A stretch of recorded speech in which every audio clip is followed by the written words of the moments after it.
Being able to build cabinets is something that can help you a lot with your future woodworking projects. When I first started woodworking, the first thing I wanted to do was be able to build my own furniture. And I noticed over time, a lot of things revolved around being able to build a cabinet in order to get the same things done. Everything is more or less just a box where you attach sides together, and a bottom and a top, and then screw or glue it together, and then you have your build there. I thought you needed a table saw to be able to build cabinets to get straighter cuts, but I actually only used a couple of tools I had in my workshop, my small workshop, to be able to build this cabinet. I built this cabinet here using only my router, my circular saw, and even a handsaw for some of the parts. And I even installed the full extension drawers for the first time with this cabinet, and attaching the drawers together I used some Craig jigs. But in this video I'll show you exactly how I built this cabinet, and you can follow along if you want to build it for yourself. So when I decided to build a cabinet, I actually started off by designing the drawer size first, then building the drawer size out to match my cabinet. I actually built the first drawer about 2 months ago by only using a router, and there's a video on my channel if you want to check that out. The link will be down in the description down below, or there'll be a link in the top right hand corner of the screen.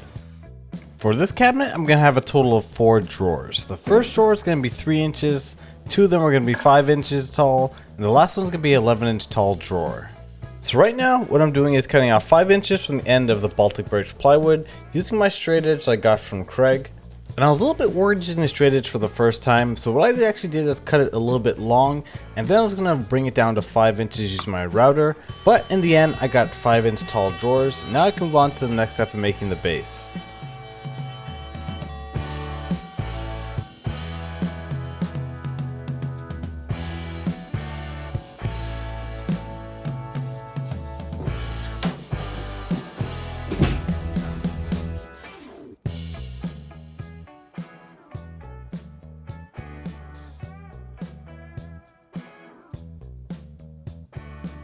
So all my drawers are going to measure the same dimensions. They're going to be 17 by 23 inches, but the only difference between the drawers are some will be 5 inches tall, some will be 3 inches tall, but only one will be 3 inches tall, and the one will be 11-inch tall drawer, just so I can fit in all my heavy tools and all the glue bottles I have around my shop.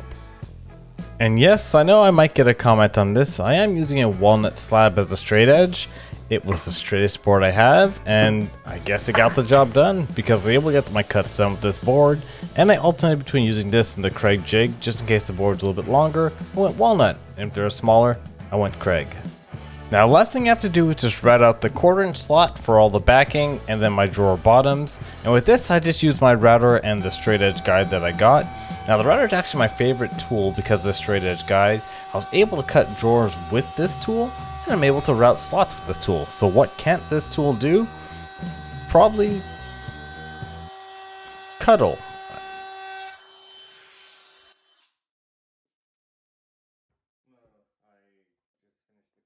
Nah, who are we kidding me? This router can probably cuddle people too. All joking aside, here's me now finishing putting in the slots for the backing so I can get one step closer to finishing this cabinet.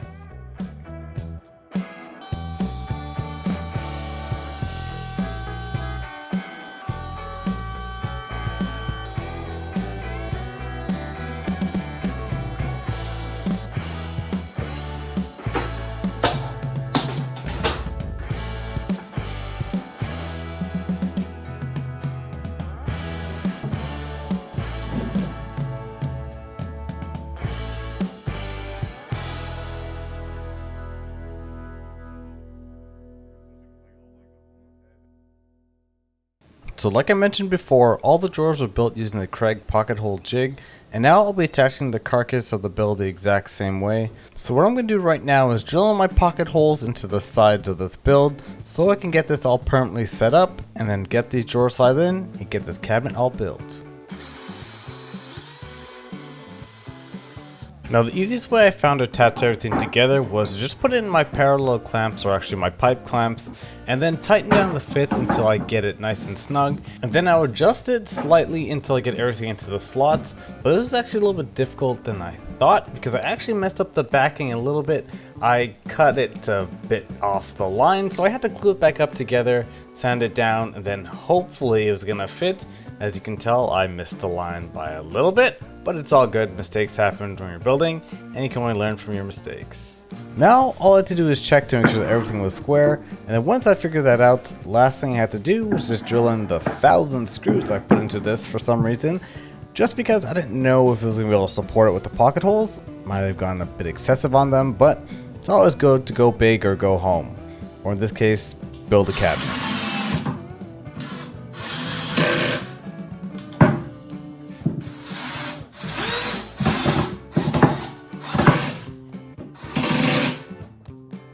Not gonna lie, I did underestimate the weight of this build. It started to get a bit heavy, and maneuvering to the ground was really difficult, but I knew once it got to the ground, it wasn't really gonna move until I had to put the wheels on. So, let's get to building the drawers. Now these drawer slides I actually bought from Amazon, and the next time I build a cabinet, I'm gonna make sure I buy my drawer slides in person, because they were not the greatest. Some were good, some were bad, some were just absolutely broken. So note to yourself, when you buy drawer slides, do it in person to make sure you get the drawer slides you want. Now if these drawer slides are spaced a ½ inch off the sides of the drawer, I actually never checked that measurement before putting it in, so when I put it in I was surprised it actually fit. It looks like my plans were actually coming to life and they made sense. So I just had to attach the drawer now to the slide, and to get it off the ground I actually used a 1/4 inch piece of wood that had a scrap. Turns out I actually needed a ½ inch, but let's just pretend like I did the ½ inch right now. Then I clamped everything down and then drew out the lines for my screws, and all I have to do now is just screw into drawer slides, and I should have a functional drawer. Should being the right word I use in this situation. And then I just put the other sides onto the drawer bottoms and then mark out the lines like I did with the slides. And then the last thing to do is just put in screws, well, put them in like this, and then the drawers are 95% all done.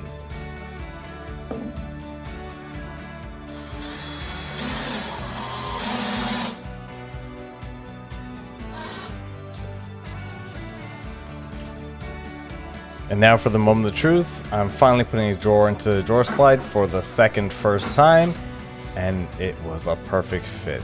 It was a little bit stiff because, like I said, these drawer slides were the worst drawer slides I've ever bought ever. So yeah, if you're building a cabinet, make sure you check your drawer slides first because they were pretty bad.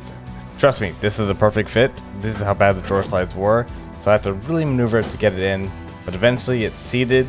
A little bit of force from me, but I was so happy. I built my first drawer, and honestly, I've never done this in my life before, and I was proud that it actually worked. So now I just have to repeat this 3 more times, then my cabinet would be all done.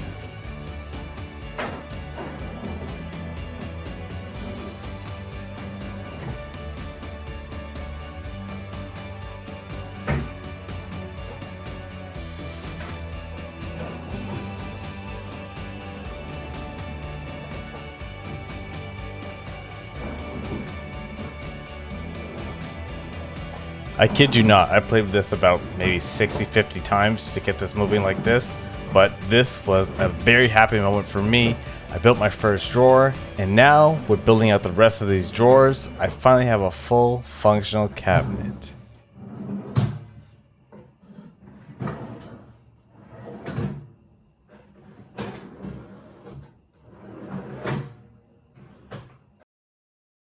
So I found these other casters on Amazon that allow you to flip the bench, or actually cabinet, up and down. I figured this would be the perfect one I can have so I can move around my workshop. And they came with this paper to center on the legs of your build, but since I didn't have any legs on mine, I just decided to put it at the edge of the cabinet. And what I had to watch out for was make sure I didn't drill into the drawer slides. And with this all done, I can attach the bracket on, attach my wheels, and then wheel this cabinet to Never Never Neverland.